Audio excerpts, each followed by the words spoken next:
Muy buenas noches con todos. Estamos aquí una vez más, tomándonos este tiempo para seguir aprendiendo un poco más acerca de la palabra de Dios y específicamente estamos tratando la serie de los viajes misioneros del apóstol Pablo y ahora estamos hablando del segundo viaje misionero del apóstol Pablo. Hoy día nos toca un tema bastante interesante que es Pablo en Atenas y vamos a abordarlo desde ya para no tomarnos mucho tiempo.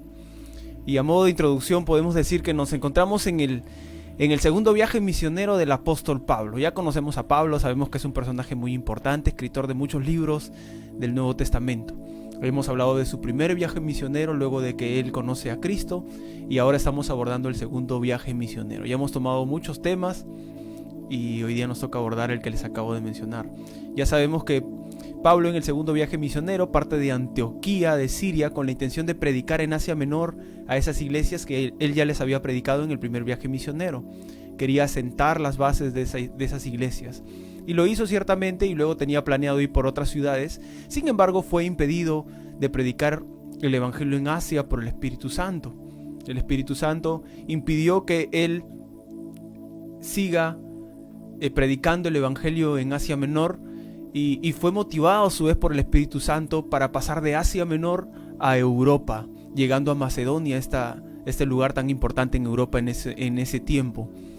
Llegados a Macedonia, predicaron en Filipos, que era una de las principales ciudades de Macedonia. Muchas personas como Lidia, hemos ya tocado una prédica acerca de Lidia, aceptaron el mensaje y a su vez también en ese lugar fueron arrestados y encarcelados, pero librados finalmente. También luego pasaron por Tesalónica y recibieron oposición en Tesalónica, que era la capital de Macedonia. Fueron prácticamente expulsados de esa ciudad por un grupo de judíos que rechazaron el mensaje de Pablo. Luego de pasar por Filipos, por Macedonia, llegaron a Berea, la prédica que hemos tenido el día de ayer, una ciudad de judíos, griegos y mujeres que examinaban a profundidad la escritura para comprobar lo dicho por Pablo. Esa era una de las características que tenía la población de Berea o las personas en Berea, y es una de las cualidades que nosotros deberíamos tener, ser escudriñadores, investigadores de la palabra. Luego de este episodio de estar en Tesalónica y en Berea, una vez más los tesalonicenses empezaron a perseguir a Pablo en Berea. Entonces Pablo tuvo que irse a Atenas y dejar a Silas y a Timoteo en Berea por un tiempo y luego se iban a encontrar ellos en Atenas. Entonces nos encontramos en este momento, Pablo escapando de la persecución de los tesalonicenses, se encuentra en Atenas, una ciudad muy importante, ¿verdad? Y si tuviéramos que hablar de Atenas, yo creo que todos la conocemos, hemos estudiado de la cultura griega en el colegio, en el instituto, en la universidad, conocemos a los dioses mitológicos y conocemos el pensamiento, el mover filosófico de ese tiempo del siglo I. Atenas era la ciudad más famosa, o es una de las ciudades más famosas del mundo griego. Es el centro intelectual del mundo antiguo. Era la ciudad de Aristóteles, de Platón, de Sócrates, grandes pensadores que hasta ahora influyen con su modelo de pensamiento. Y aún después de haber perdido el dominio político, Atenas permanecía como el centro cultural del mundo romano. Y es ahí justamente donde va Pablo.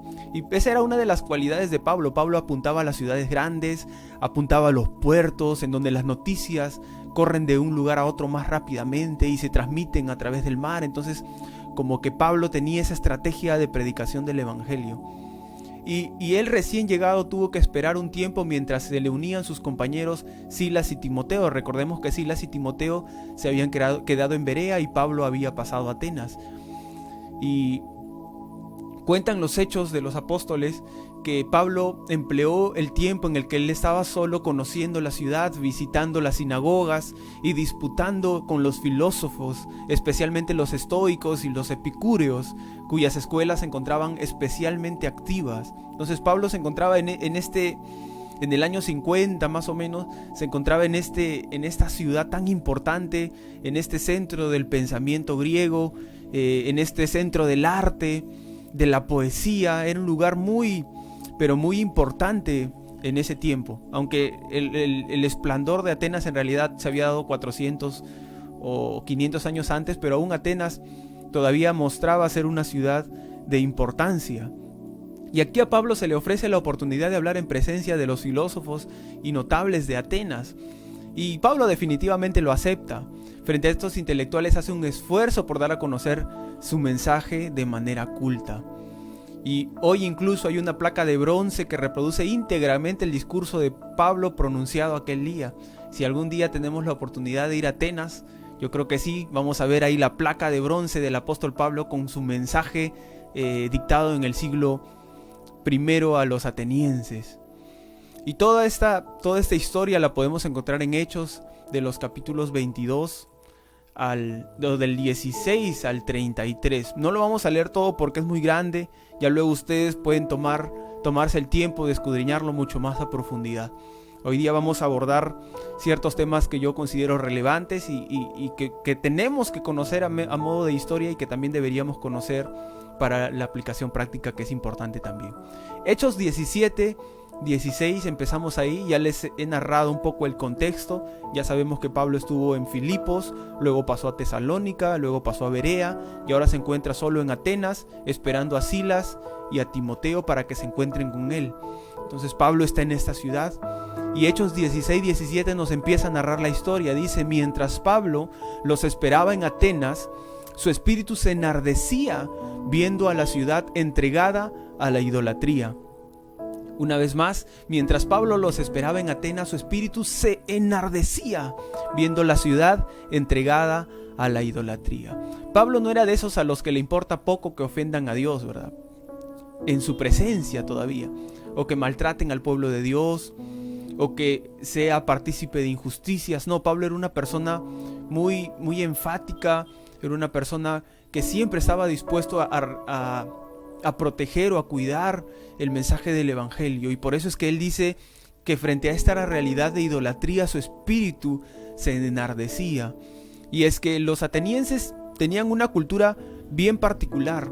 Ellos tenían a sus dioses principales, eran 12 dioses principales, y tenían innumerables deidades menores.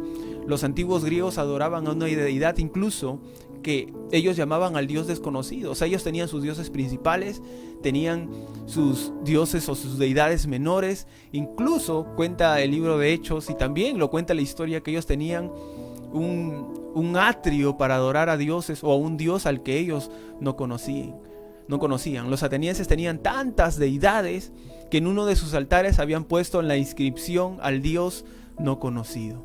Ellos eran bien religiosos, eran bien preocupados de rendir culto a sus dioses.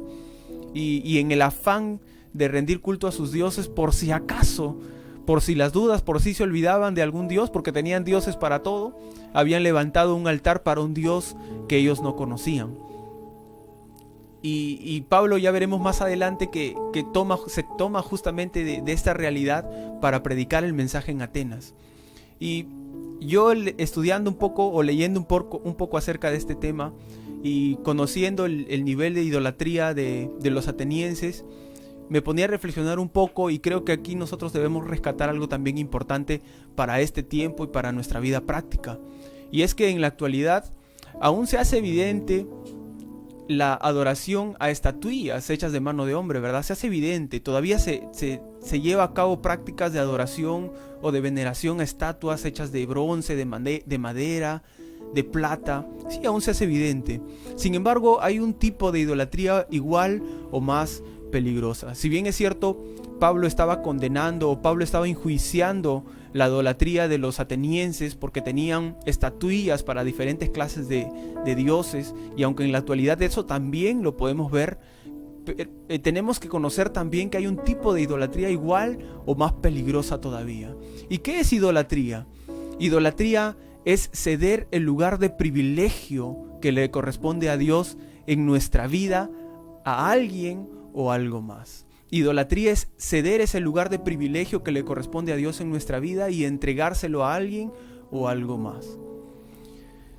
Dios debería ocupar el primer lugar en nuestra vida. Es lo que se nos demanda como su creación, y es lo mínimo que podríamos hacer o que podemos hacer luego de haber recibido todos los beneficios, todos los regalos que nosotros hemos obtenido, ¿verdad? Dios debería ocupar el lugar de privilegio en nuestra vida. Sin embargo, si en nuestra vida algo o alguien empieza a ocupar ese lugar de privilegio que le corresponde a Dios, pues eso se llama idolatría. Y nosotros inconscientemente estamos cediendo el lugar a ídolos modernos. Quizá nosotros nos sentimos libres de la idolatría a estatuas. Quizá nosotros hemos conocido la palabra hasta cierto punto y sabemos que adorar estatuas, adorar imágenes no es lo correcto. Pero inconscientemente nosotros estamos cediendo también el lugar a ídolos modernos. ¿Y qué ídolos modernos podemos mencionar? Podemos mencionar al dinero, podemos mencionar al éxito, podemos mencionar a los títulos, podemos mencionar la aprobación de la gente, podemos mencionar la vanidad, o podemos incluso mencionar sistemas más sofisticados como el consumismo. Y nosotros, sin darnos cuenta, si bien es cierto, no estamos adorando imágenes, no estamos adorando estatuas, no estamos adorando o construcciones o cosas construidas por nuestras manos, lo que sí estamos haciendo es cediendo el lugar a ídolos modernos como los que acabo de mencionar. Quizá el dinero o nuestra necesidad de tener más dinero se está convirtiendo en nuestro ídolo y está ocupando el lugar de privilegio que le corresponde a Dios. Quizá estamos dejando de lado las prácticas que a nosotros nos corresponden como cristianos con la intención de tener más dinero en nuestras cuentas bancarias porque así nos sentimos satisfechos. Pues déjenme decirles que eso es exactamente idolatría. O quizá estamos tras la búsqueda del éxito o la aprobación de las personas porque así nos sentimos satisfechos con nosotros mismos y estamos ocupando demasiado tiempo en que las personas nos aprueben, haciendo cosas para que las personas nos aprueben o para alcanzar el éxito que tanto anhelamos, y estamos desocupándonos o dejando de lado las cosas que le agradan a Dios que hagamos. Entonces eso es idolatría. O quizá estamos siendo partícipes de sistemas más sofisticados de idolatría como son el consumismo o como son el permisivismo, el relativismo, ya conceptos más sofisticados que la sociedad nos impone. Quizá no estamos contentos y tenemos la necesidad de estar adquiriendo productos nuevos y esto se empieza a descontrolar, y si no lo hacemos pues no nos sentimos satisfechos. Pues déjenme decirles que eso también es idolatría. Incluso cosas buenas, saludables, se pueden convertir en idolatría. No quiero profundizar mucho en el tema porque no quiero confundirlos, pero básicamente idolatría es ceder ese lugar de privilegio que le corresponde exclusivamente a Dios y entregárselo a otra cosa, a otra situación, a otra persona. Así que debemos tener mucho cuidado. Quizás los atenienses tenían sus imágenes, tenían sus dioses, tenían sus deidades menores, sus deidades mayores, incluso tenían un espacio para los dioses no conocidos, y Pablo enjuiciaba eso, pero nosotros no nos estamos dando cuenta que también estamos cediendo el lugar a ídolos modernos. Entonces el cederle el lugar a esos ídolos modernos nos está consumiendo y nos está desenfocando de nuestro verdadero propósito. Así que tengamos mucho cuidado, no cedamos el lugar, mis queridos hermanos, mis amigos, el lugar de privilegio que le corresponde solo a Dios. Ese lugar de privilegio en nuestra vida tiene que ser solo a Dios. No perdamos de vista esto que acabo de mencionar. Entonces Pablo, ya de inicio, esta es la primera reflexión que podríamos rescatar de esta historia. Pablo de inicio se confronta con la idolatría de los atenienses y se enardece en el espíritu, y es algo que nosotros también debemos hacer, enardecernos con todo tipo de idolatría y no perdernos, no desenfocarnos del propósito que estamos llamados a tener en Dios. Luego de que Pablo se enfrenta con esa realidad ateniense, empieza él a conversar un poco con los filósofos, empieza a asistir a las sinagogas, y luego el versículo 22 del 17 nos muestra el desenlace de la visita de Pablo a Atenas. Y el versículo 17-22 dice: entonces Pablo, puesto en pie en medio del Areópago, dijo: varones atenienses, en todo observo que sois muy, muy religiosos, porque pasando y mirando vuestros santuarios, hallé también un altar en el cual estaba la inscripción: al Dios no conocido, al que vosotros adoráis, pues sin conocerle es a quien yo os anuncio. Entonces, Pablo se convierte en este momento en un orador con una retórica espectacular, ¿verdad? Pablo comienza explicando su sorpresa por ver la ciudad llena de estatuas dedicadas a tantos dioses. Incluso dice, existe un altar dedicado al Dios desconocido. Pablo se había dado cuenta que ellos tenían muchísimos dioses y ya se había enardecido en el espíritu. Y también se había percatado que tenían un altar con una inscripción que decía al Dios desconocido. Y él utiliza esta herramienta para predicarle a los atenienses y les dice, pues bien, ese Dios al que ustedes adoran sin conocerle es el que yo vengo a anunciarles. ¿Verdad o no? Nadie negará que se trata de una estupenda estrategia que delata a un profundo conocedor de las técnicas de oratoria, de retórica y de facilidad de expresarse, ¿verdad? Aquí Pablo deja en evidencia su capacidad de comunicación. Y eso es algo que nosotros debemos rescatar y debemos resaltar en la vida de Pablo. Y Pablo es un ejemplo para nosotros. Nuestro principal ejemplo, por supuesto, es Jesucristo, pero Pablo también es un ejemplo para cada uno de nosotros. Y aquí se hace evidente la capacidad que tenía Pablo. Y a lo largo del discurso que ustedes pueden leer desde el versículo 23 en adelante, notaremos que Pablo utiliza muchos recursos que nos revelan incluso su profunda cultura filosófica, porque Pablo había sido criado en un entorno filosófico. Dice, por ejemplo, que Dios no necesita de templos, ni de estatuas de mármol, ni oro, porque Él está en todas partes. Y esa es una de las realidades que nosotros predicamos de manera muy enfática. Hay muchos que ahorita se sienten muy tristes porque los templos están cerrados, pero aquí Pablo deja en claro una de las verdades que nosotros no debemos olvidar, y es que Dios no necesita de templos, ni de estatuas de mármol, ni oro, porque Él está en todas partes. Y si bien es cierto los templos son necesarios, tenemos que entender que Dios está en todas partes, y mientras el evangelio no sea impedido de predicarse, yo particularmente creo que no hay ningún problema, que podemos utilizar otros medios, los diferentes medios que Él nos ha dado para seguir compartiendo el mensaje. Porque dentro de Él vivimos, nos movemos y existimos, dice el apóstol Pablo. Y lo que está haciendo aquí es utilizando citas filosóficas del tiempo para asentar su mensaje. Él está tomando citas textuales de otros filósofos contemporáneos para hacer llegar su mensaje de manera más entendible, más clara. Pablo utilizó el mismo ídolo del Dios desconocido como puerta para penetrar la mente de los griegos. Pablo jamás quiso en su mente vincular al Dios verdadero, al Dios en que creía Pablo, con una deidad griega. Él no quiso que los griegos pensaran que el Dios de Pablo era un Dios griego, sino que él lo utilizaba como un ejemplo para generar una apertura en la mente de los griegos. Y justamente leyendo un poco acerca de esta situación del Dios no conocido, es que también podemos rescatar otro mensaje importante detrás de esta situación. Y es que los atenienses tenían lugar para la adoración a un Dios que no conocían. Los atenienses tenían un altar con una inscripción que decía adoración al Dios que no conocemos. Y aquí nace una pregunta natural: ¿es posible rendir culto a alguien que no conocemos? ¿Es posible rendir culto, adorar a alguien que no conocemos? Y la verdad es muy aterrante la idea de que en la actualidad, al igual que en los atenienses, podemos vivir rindiendo culto a alguien que no conocemos. Quizá los atenienses tenían sus múltiples deidades, tenían sus dioses y también tenían un altar para un Dios no conocido. Pero la verdad es que también en la actualidad, nosotros incluso los que somos cristianos podemos estar adorando a un Dios que no conocemos. Es imprescindible reconocer la necesidad de entablar una relación personal con Dios. No es un juego. No te permitas adorar a un Dios que no conoces.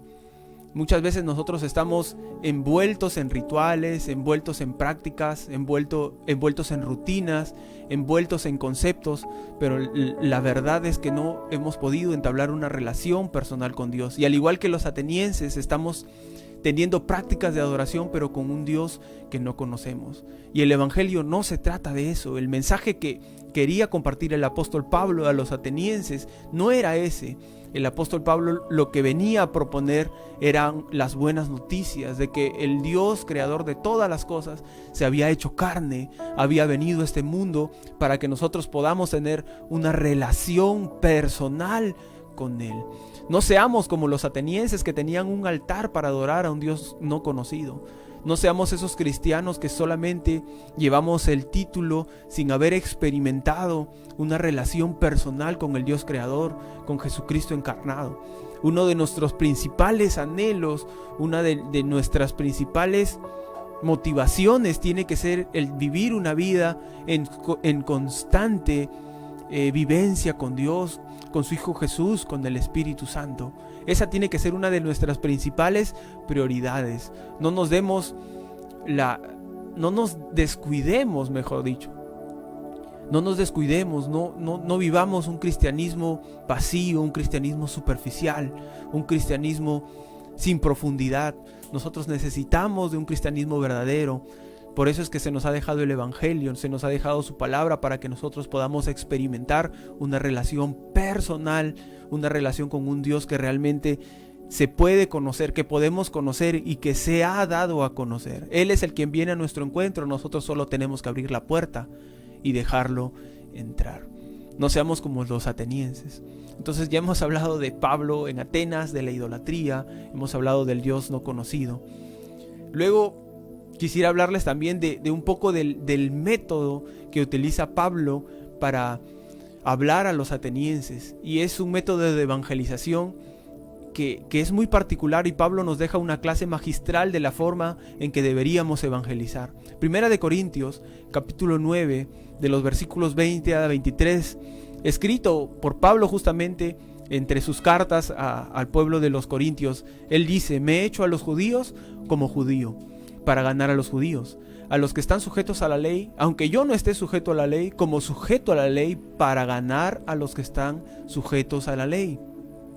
A los que están sin ley, como si yo estuviera sin ley, no estando yo sin ley de Dios, sino bajo la ley de Cristo, para ganar a los que están sin ley. Me he hecho débil a los débiles para ganar a los débiles. A todos me he hecho de todo para que de todos modos salve a algunos. Y el 23 dice: y esto hago por causa del Evangelio, para hacerme copartícipe de él. Para hacerme copartícipe de él, por causa del Evangelio. Y esta es una de las verdades, o es una de los mensajes más importantes que nosotros deberíamos también plasmar en nuestra vida y tener grabado en nuestro corazón. Pablo utilizaba diferentes métodos para llegar a las personas. No es que el mensaje cambiara, no, el mensaje no cambia, la palabra de Dios no pasa, es la misma ayer, hoy y siempre. Cielos y tierra pasarán, dice, pero su palabra nunca pasará. La palabra, la esencia, el mensaje del Evangelio, la buena noticia jamás va a cambiar. Pero lo que sí cambian son los métodos. Lo que sí cambian son las formas en las que se puede compartir el mensaje del Evangelio. Y eso Pablo hace 2000 años lo tenía muy, pero muy claro. Y esta fue la forma en la que él abordó la enseñanza o la predicación a los atenienses. ¿Cómo es que afronta Pablo este reto? Pues a diferencia de muchos predicadores modernos, el apóstol Pablo se mete en la piel de los oyentes para hacer lo más impactante y comprensible su mensaje. Eso es lo que hace Pablo. Pablo conocía a los atenienses, Pablo era un estudioso de la cultura griega, Pablo conocía sus deidades, Pablo conocía la sociedad en la que él se encontraba, y justamente por ese nivel de conocimiento es que él pudo meterse en la piel de los atenienses y compartir el mensaje del Evangelio de una forma impactante y comprensible. Y eso es lo que nosotros debemos hacer. Muchas veces nosotros nos encerramos en nuestras cuatro paredes y tratamos de predicar el mensaje y decimos: bueno, si alguno cree, perfecto, y si no, no. El mensaje es el mensaje y está perfecto, pero debemos ir a un nuevo nivel. Pablo conocía conceptos filosóficos, Pablo conocía la cultura griega, sabía que Atenas era la cuna, el asiento del pensamiento filosófico griego que hasta ahora nos invade. Y Pablo lo tenía muy en claro y utiliza ese conocimiento para compartir el mensaje del Evangelio. Y es que así la predicación de Pablo se convierte en un mensaje efectivo. Y eso es lo que nosotros también deberíamos hacer. No encerrarnos en nuestras cuatro paredes, sino conocer la cultura de nuestra sociedad. Porque si no conocemos cómo es que vive nuestra sociedad, nuestro mensaje va a ser un mensaje en cuanto a forma obsoleto. Hay que tener mucho cuidado. Muchos de nosotros evangelizamos soltando citas de Isaías o Jeremías, como si los que nos escucharan, o como si el que escuchara el mensaje de estos profetas le supiese algún tipo de autoridad, cuando en realidad no es así. Muchas personas no conocen a Isaías, no conocen a Jeremías, y nosotros debemos de abordar el mensaje del evangelio de otra forma. Sin embargo, Pablo no lo hace así. Pablo no comienza a soltar bibliazos a aquellos idólatras. Pablo tampoco les empieza a relatar los horrores del infierno destinado para los que practicaban esa clase de costumbres. Sin embargo, Pablo, para mostrar la verdad de Dios, cita a filósofos contemporáneos, a Filóstrato, entre otros poetas, filósofos conocidos por el auditorio, para que el mensaje del evangelio se haga efectivo. Entonces nosotros lo que debemos hacer es tomar nota y ponernos en los zapatos de nuestros oyentes, tomar el ejemplo del apóstol Pablo, utilizar esta capacidad de comunicación, esta capacidad de oratoria, este nivel de retórica que tenía el apóstol Pablo. Si son griegos, hay que ponernos zapatos griegos, decía Pablo. Si son estadounidenses, hay que ponernos zapatos estadounidenses. Si son peruanos, hay que ponernos zapatos peruanos. Porque cada pueblo y cada civilización tiene su particular forma de percibir el mundo. Todos no perciben el mundo de la misma forma. Cada cultura se desarrolla en un ambiente diferente, y nosotros como cristianos debemos estar al nivel de comprender esa clase de realidad. Debemos estar preparados. Bueno, Cristo nos va a juzgar de acuerdo a nuestro nivel de conocimiento, ¿verdad? Hay personas que probablemente tengan un nivel de conocimiento un poquito mayor, puedan hacer cosas mucho mayores, y Cristo los va a juzgar a ese nivel. Pero hay otras personas que tienen un nivel de conocimiento quizá un poquito más limitado a las circunstancias, y si no es que sean menores que otras personas, pero Dios también los va a juzgar de acuerdo a lo que hicieron, conforme a su nivel de conocimiento. Así que tenemos que seguir esforzándonos, porque así como en la parábola de los talentos, a uno se le fue dado 5 talentos, a otro 2 talentos, a otro 1 talento, todos fueron juzgados de igual forma. Así que tenemos que administrar correctamente nuestros recursos. Tal como Pablo describe, él realiza varias adaptaciones de sus mensajes a los pueblos en sus días, y es lo mismo que nosotros debemos hacer. ¿El mensaje del evangelio cambia? Por supuesto que no. En esencia el evangelio es el mismo. La palabra de Dios no cambia, es la misma ayer, hoy, y será la misma siempre. No va a cambiar el mensaje. Lo que sí cambia es la forma en la que se comparte el mensaje, y debemos utilizar esta clase que nos deja Pablo para compartir el mensaje de una manera más eficiente y más efectiva. Principalmente, como decía Pablo, por amor al evangelio, por causa del evangelio, por amor a las demás personas. Bueno, y ya para terminar, no me quiero extender más. Uno podría pensar que luego del discurso, yo los invito a que lean el discurso de Pablo. En realidad Pablo lo que hace es desmenuzar el mensaje del evangelio en su totalidad, desmenuzar las doctrinas esenciales del evangelio de Jesucristo y implantárselo a los atenienses en el Areópago en ese momento. Eso es lo que hace Pablo. Yo los invito a que ustedes lean en Hechos 17 el mensaje de Pablo a profundidad, pero lo que vamos a encontrar no es otra cosa que el mensaje que ya conocemos, pero igual léanlo. Uno podría pensar que luego del discurso de Pablo se hayan convertido multitudes, ¿verdad? Porque ya hemos dicho que Pablo utilizó muchas técnicas, estrategias, utilizó el pensamiento griego de ese momento, citó a filósofos contemporáneos, a poetas, y uno podría decir, wow, Pablo hizo algo espectacular, y probablemente multitudes se hayan convertido en ese momento al evangelio. Pero de hecho el resultado fue bastante diferente. La Biblia dice que en Hechos 17:32 dice: pero cuando oyeron lo de la resurrección de los muertos, unos se burlaban y otros decían: ya te oiremos acerca de esto otra vez. Y así Pablo salió de en medio de ellos. Y el 34 dice: mas algunos creyeron juntándose con él, entre los cuales estaba Dionisio el Areopagita, una mujer llamada Dámaris, y otros con ellos. Entonces, cuando oyeron de la resurrección de entre los muertos, algunos se burlaban, pero otros dijeron: escucharemos lo que tienes que hablar de esto en otra ocasión. Solo un puñado de personas estuvo dispuesto a darle a Pablo el beneficio de la duda, y aún así fueron la semilla de cristiandad en Europa, y por lo tanto la cristiandad que se extendería por todo el mundo. Y aquí hay una lección final para todos los que estamos llamados a predicar el evangelio, y es: no se preocupen por el éxito, preocúpense por ser fieles. Muchas veces nosotros estamos muy al tanto a los números, ¿verdad? Los números se convierten en un aspecto importante en la vida de los que desarrollan su ministerio. Sin embargo, detrás de este mensaje del apóstol Pablo también hay algo que rescatar, y es que no debemos preocuparnos tanto por el éxito, por los números. Dios no nos va a juzgar por los números, Él nos va a juzgar por nuestra fidelidad, por la administración correcta de lo que Él nos ha dado. Debemos anunciar el evangelio, no llevar cuenta de los conversos, porque hay algunos que inflan el pecho diciendo: gracias a mí, gracias a mi predicación se han convertido muchas personas. En realidad, si bien es cierto, es importante, pero no es la finalidad. Vamos a ser juzgados por nuestra fidelidad y por el esfuerzo y el empeño que hemos hecho con lo que se nos ha sido otorgado. Y aquí vemos 3 clases de respuestas al mensaje del evangelio. Algunos en principio rechazaron de inicio el mensaje. Luego de que escucharon acerca de la resurrección, comenzaron despreciándolo. Despreciaron de inicio el mensaje del evangelio. Otros retrasaron la decisión. Le dijeron a Pablo: bueno, vamos a escuchar nuevamente lo que puedes decir más adelante.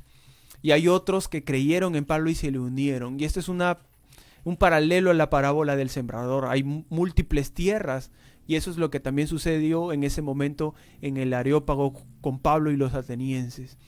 Y algunos creyeron. Estaban Dionisio, uno de los que participaban en estas prácticas atenienses en el Areópago. También estaba Dámaris, y estaban otro grupo de personas. Y el evangelio debe ser, como Pablo mismo dijo, todo para todos, capaz de interpelar a la gente más común y también a los más sofisticados. Y Pablo lo dejó muy en claro. Y debemos ser conscientes que no todos abrazarán el mensaje del evangelio. Es algo natural, es algo normal, pero nosotros debemos seguir predicando. Esas 3 personas, o bueno, hubieron más probablemente, pero se mencionan 2 nombres y un grupo más de personas que abrazaron el mensaje del evangelio, probablemente fueron los que motivaron en Europa que se llevara el mensaje a otras personas. Y gracias al mensaje impartido por Pablo en Macedonia, en Europa, en Filipo, en Atenas, en Tesalónica, es que nosotros ahora tenemos el mensaje del evangelio en Sudamérica, porque si no hubiese sido compartido el mensaje de Pablo o del evangelio por Pablo en Macedonia en ese tiempo, probablemente el evangelio hubiese llegado a nosotros mucho después. Entonces, merece la pena el esfuerzo de ser autocríticos, buscar la renovación y penetrar en el corazón el lado del indiferente. Hay muchas personas que son indiferentes, y nosotros debemos utilizar las formas que utilizaba Pablo. Se hacía judío a los judíos, griego a los griegos, pobre a los pobres. Ese era el método de Pablo por el beneficio del evangelio, no para beneficio de Pablo, sino para beneficio del evangelio, donde el fuego sea fuego, la verdad tenga algo que decir, y donde ese Dios desconocido que buscan sin saberlo pueda ser hallado. Hay muchas personas que están adorando un Dios que no conocen. Hay muchas personas que inconscientemente han levantado un altar porque se sienten en la necesidad de adorar a un Dios, pero es un Dios que no conocen. Y para eso estamos llamados nosotros, para seguir compartiendo el mensaje del evangelio, para hablar de ese Dios que la gente no conoce, ese Dios todopoderoso, creador de los cielos y de la tierra. En ningún lugar se rechaza a Cristo, simplemente no se ha percatado de quién realmente es Cristo. Cuando nosotros los cristianos tomemos conciencia de ello, algo va a suceder y nueva vida va a brotar de diferentes lugares. Muy bien, mis queridos hermanos, espero que el mensaje se haya podido entender. Siempre ese es el anhelo de mi corazón, y este mensaje es muy bonito. Les invito a que lo repasen, Hechos 17, el mensaje de Pablo en Atenas, y si algún día van a Atenas y visitan el Areópago, le toman una foto, la placa de bronce del mensaje de Pablo, y me la envían, por favor. Vamos a terminar esto con una oración. Los invito a que cierren sus vistas y vamos a orar. Señor, gracias te damos por este tiempo. Gracias porque tú siempre nos hablas, y esta vez nos has hablado a través de la historia de Pablo en Atenas, Y hoy tú has sido claro, Señor, nos has hablado de la idolatría, del Dios no conocido y de la forma de evangelizar que nosotros debiéramos tener. Es un momento de reflexión, Señor, en donde tu palabra nos confronta, nos afirma, nos renueva y nos motiva a poder seguir avanzando en compartir el mensaje del Evangelio. Gracias te doy por todas las personas que se han tomado un tiempo para estar con nosotros. Bendice sus vidas, bendice sus hogares, y que la revelación de tu palabra se haga cada vez más evidente en cada uno de sus corazones. Te lo pedimos en el nombre de Jesús. Amén, amén y amén. Y bueno, vamos a saludar a las personas que nos acompañan. Muchas gracias por tomarse el tiempo y estar con nosotros. Saludos a la familia pastoral, a nuestra pastora Marta, a nuestro pastor Hugo, a Huguito, a Jael.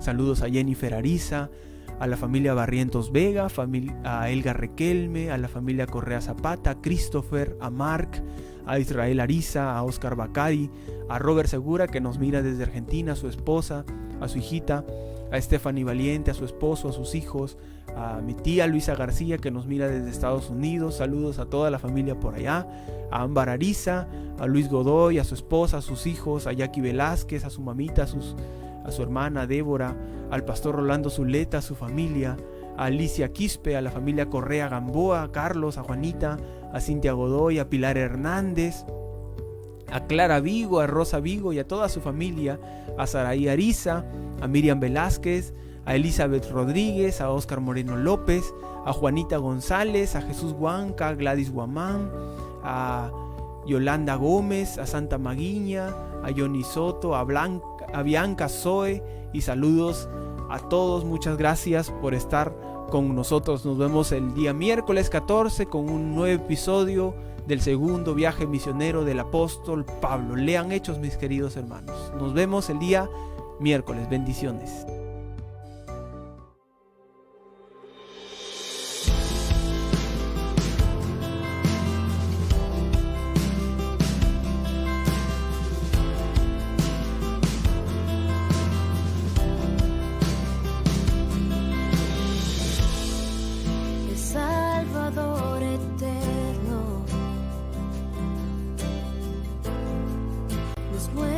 Su pasión,